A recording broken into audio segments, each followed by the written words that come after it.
It's very tempting to just take the easy route, to not challenge yourself, to not push for growth, to not try and thrive. Why? Because we get stuck in these comfortable ruts. We've worked it out enough to survive, and we don't want to disrupt that. We don't want to push. Or we're afraid of change. We're afraid of loss. We're afraid of having our ego or our physical bodies hurt. In this podcast, I'm going to delve into that, delve into why you should push against it, why you should actually lean into the pain, why you should go for the harder option wherever possible. I'll also share with you a chapter of my book, How to Get Your Shit Together. This one is called Only You Can Change Your Life. And in this chapter, I will sort of drive down on the point of why it's on you to change your life, not on other people. Yes, people will support and encourage and help and provide assistance, but ultimately it's your responsibility to make the change. I think you'll get a lot out of this episode. Enjoy.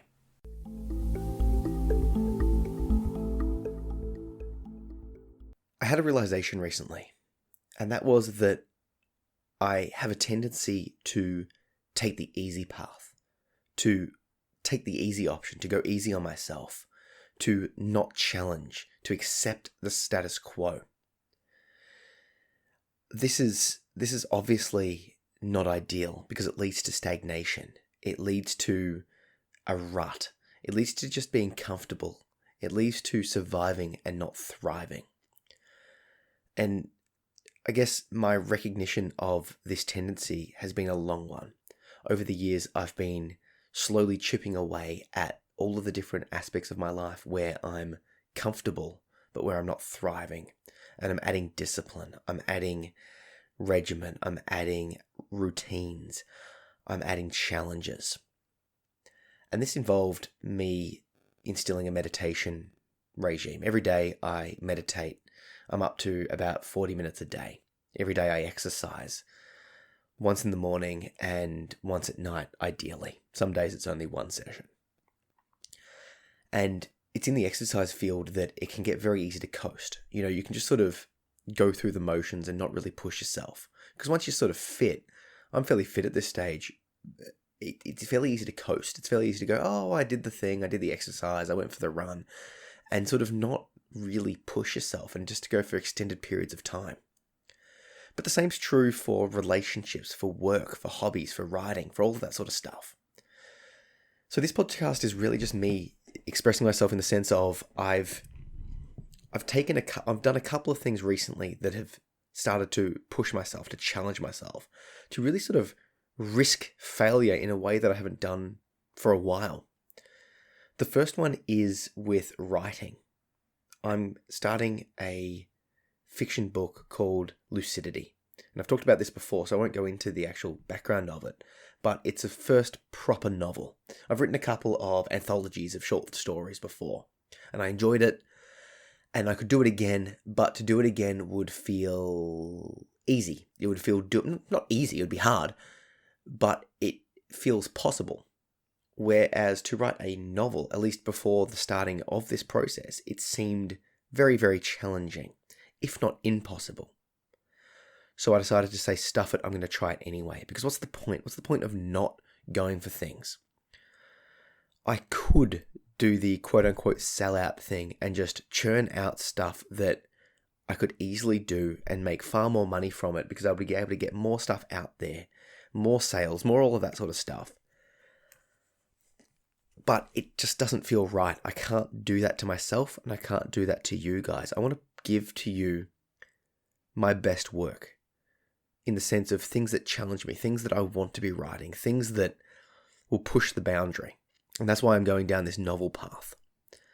It will take far longer. It will be, like I said, I could be talking about so much more stuff. I could be dedicating that time to things that would, quote unquote, sell. But that's not my goal. My goal is to challenge myself in life, to write this story, to push beyond that limit.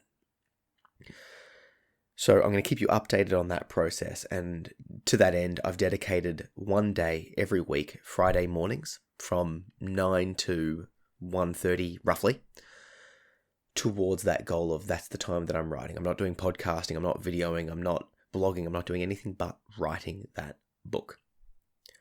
So we'll see how long it takes, and yeah, I'm going to work on it. The second thing I realized was from a martial arts perspective. I train Brazilian Jiu-Jitsu. And if you're not training, come down and train. I train at John Donahue Jiu-Jitsu and MMA in Notting Hill, Victoria. So please come down, sign up, let them know that you came because of me and, introduce yourself. But regardless, find a place close to you. It is the best martial art that you can do because it works for a start.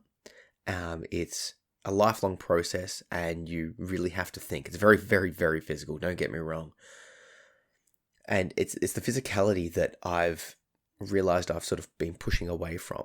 The longer you train jiu-jitsu, the more you can just sort of beat people that have trained less than you. And by beat in a jiu-jitsu sense, it means controlling them. It means being able to get them to the ground, hold them there, and either restrain them or apply a submission onto them. And a submission is basically the person tapping when it hurts too much, when they're worried that they're going to pass out from being choked, or that a part of their body's going to break. So as you can imagine, it gets fairly intense, and injuries do happen, all that sort of stuff. Rarely, but it does happen. Because I've been training Brazilian Jiu-Jitsu for, I think, about 5 years-ish now, and because I'm fairly physical, like I said, I exercise every day, there's a real risk of me being able to coast. I can look around the room of people training, and if I've trained more than those people, it's not that challenging to quote-unquote win.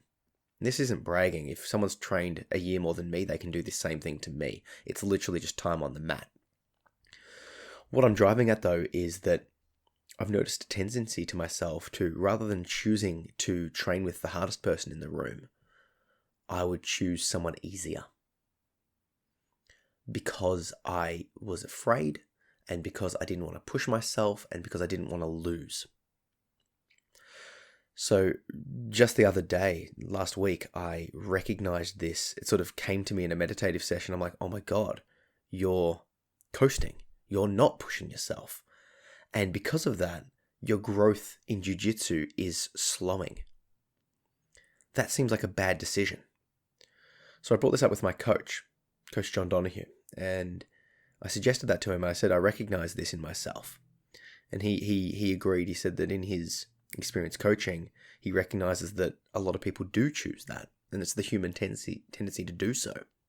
But when he decided to, he said that he always would choose to train with the hardest person in the gym, and he would just get smashed day after day after day. But he improved, he got better, and now he is legitimately world class, world champion back in the day, and 30 years experience, and he can do things that I just can't imagine being able to do. So when I shared that with him, I basically said, like, hey, I recognize this weakness in myself, and I'm going to be choosing the harder option purposefully, choosing the person in the room that can very much challenge me, can beat me, that I could potentially get injured from if they're very much stronger than me. Why? Because I want to grow. Because if I don't, I'll be coasting and just sort of tricking myself. Yes, I would still be able to, quote unquote, beat people, but what's the point? I already can do that. If you've trained less than me, I can beat you. If you've trained more than me, I can't. But if I don't push myself, if I don't try and grow, if I don't go for the harder person, I won't grow as well. And then I'm wasting my time. In the sense that time is, time's the only resource that we can't get back. So I've got family commitments, I've got writing commitments, like I said, I've got all of the online stuff I'm doing, I've got work, I've got so much stuff on my plate. There's a limited amount of time I can be training. So why don't I commit myself to getting the most out of it? Asking myself all of these questions, asking my coach all of these questions, and it came down to fear. I was fearful of ego loss, of injury, of all of that sort of stuff. But that's the ultimate reason. That's what I'm training to overcome.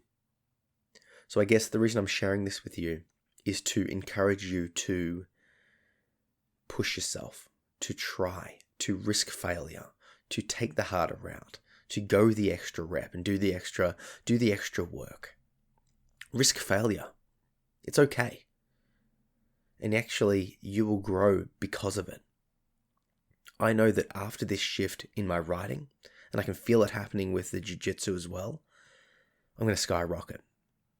And it's going to be amazing. It'll just suck in the interim. Well, it won't even suck. It'll just be a bit more challenging. It's more like the fear of doing it is worse than the actual act of doing it. And how often do we see that? How often do we feel worse during...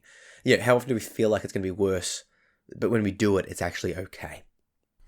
Just a quick call to action here. If you know someone that needs to hear this, if you think someone would benefit from this podcast, please share it with them. Send them a link, tell them why they should listen to it, tell them what I'm all about, and get them on board. And if you haven't done so already, please, please, please chuck me a review wherever you're listening to this. It really will help.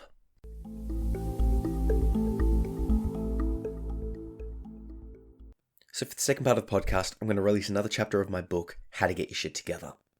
This one is called Only You Can Change Your Life, and it's part of the Getting Organized section. The idea of this chapter will very much relate to what I just talked about, and the idea is that you need to realize that people aren't going to come save you. People care, people will want to help, but ultimately you have to do the work. Ultimately, you have to be the one to lift the weights in the gym or see the therapist and implement their strategies. People might support you and pay for you and all that sort of stuff. And, some of us are lucky to have more or less support than others. But ultimately, you have to do the work. If you want to heal, if you want to grow, if you want to thrive, it's on you. So this chapter will very clearly highlight that fact for you if I haven't done so already. And just a quick one, like I always say, everything I'm doing online is going to be released online for free. So you can read this chapter. I'm going to put the link down to the physical blog post of it.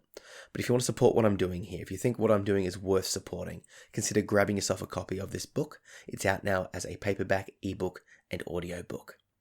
Enjoy.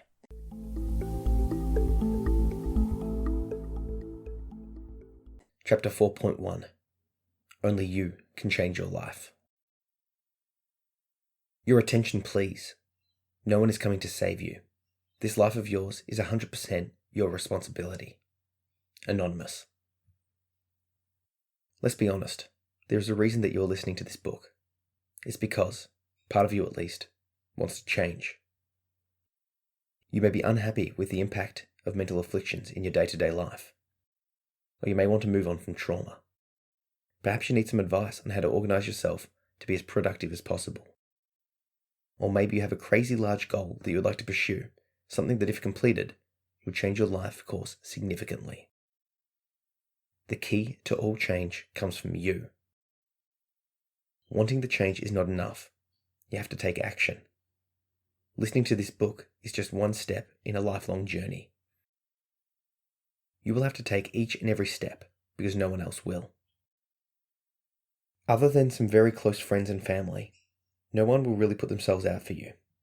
Everyone has their own lives, issues, and responsibilities that they're dealing with. And while they will lend a hand, it will most often be quite limited.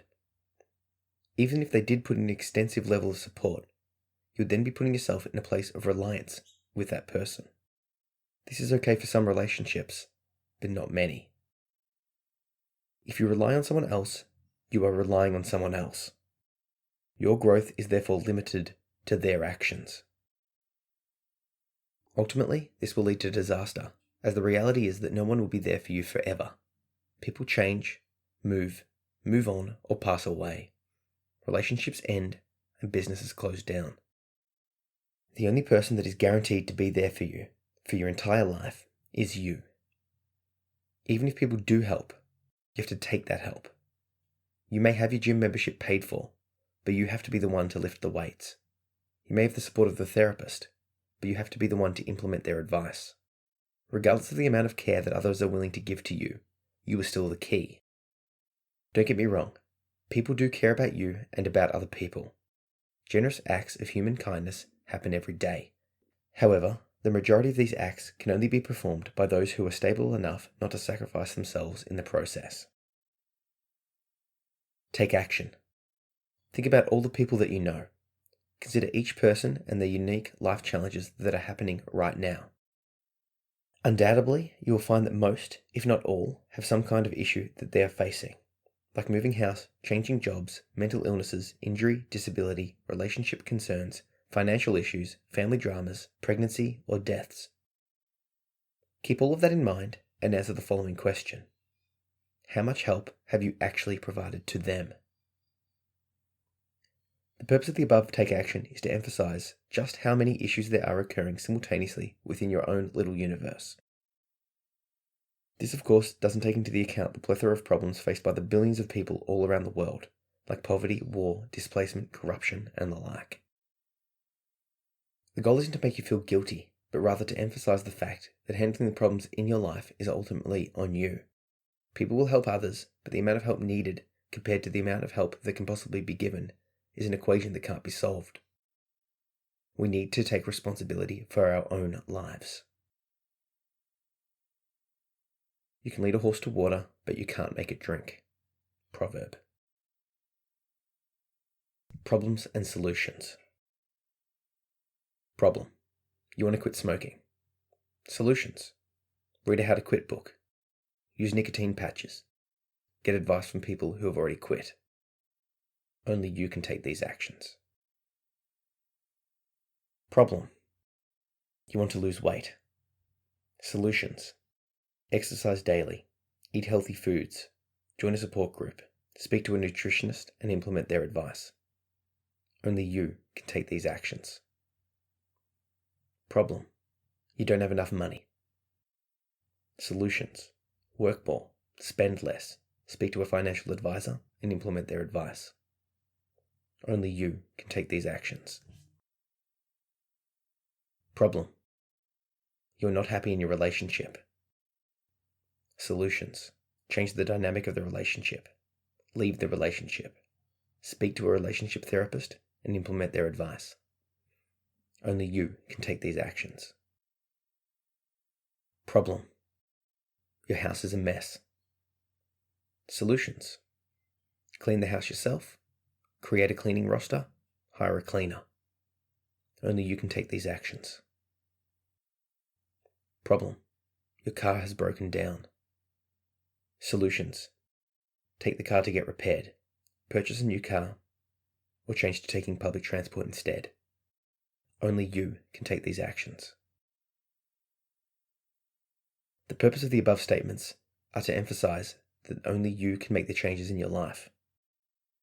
While you may need to enlist the help of other people, you'll still have to take the action of asking for or hiring help. Friends and family are not mind readers. Unless you ask them for assistance, they may never offer it. Take action. Say to yourself the following only I can statements.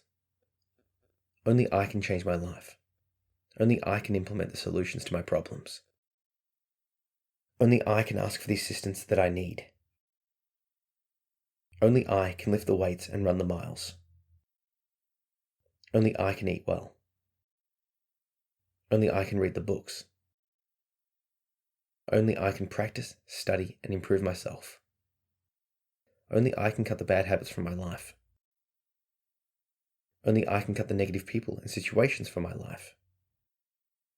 Only I can change my life. Feel free to add your own only I can statements that are catered specifically to your life. Repeat these to yourself daily. Write them up and place them on your wall to be the first things you see every morning and the last things you see at bed at night.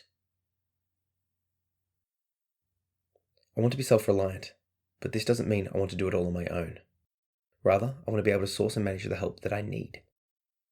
Avoiding the problem will not solve it, because unless you take action, you'll never see the transformations that you desire. Take the actions necessary to change your life. Frequently asked questions. My depression is so extreme that I can't take action to change my life. You have to operate from your own starting point. You may not be able to control the symptoms of depression, but you can choose how you respond to them, as well as how you prepare for them. On a bad day, a win may be simply showering and eating. Of course, it could be easy not to do those things, but the key is to do the best you can given the functionality that you have. Your depression may be so overwhelming that you won't always have a choice, But when you do, take action. When you're less impacted, take preventative actions. Plan ahead to help yourself out for when you are low. Are you saying that no one will help me? Or that I shouldn't accept help? Neither. People will offer their help, but you have to be the one to accept it. I strongly advise enlisting the assistance of friends and family members for support, as well as the service of doctors, coaches, therapists, advisors, and other professionals when needed. Summary.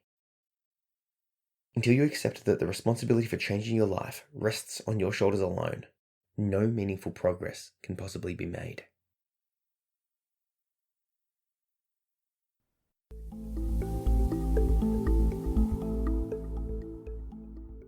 So thanks for listening, guys. That was a chapter from my book, How to Get Your Shit Together. It's out now as a paperback, ebook, and audiobook via Amazon, and I'll chuck a link down below so you can grab yourself a copy.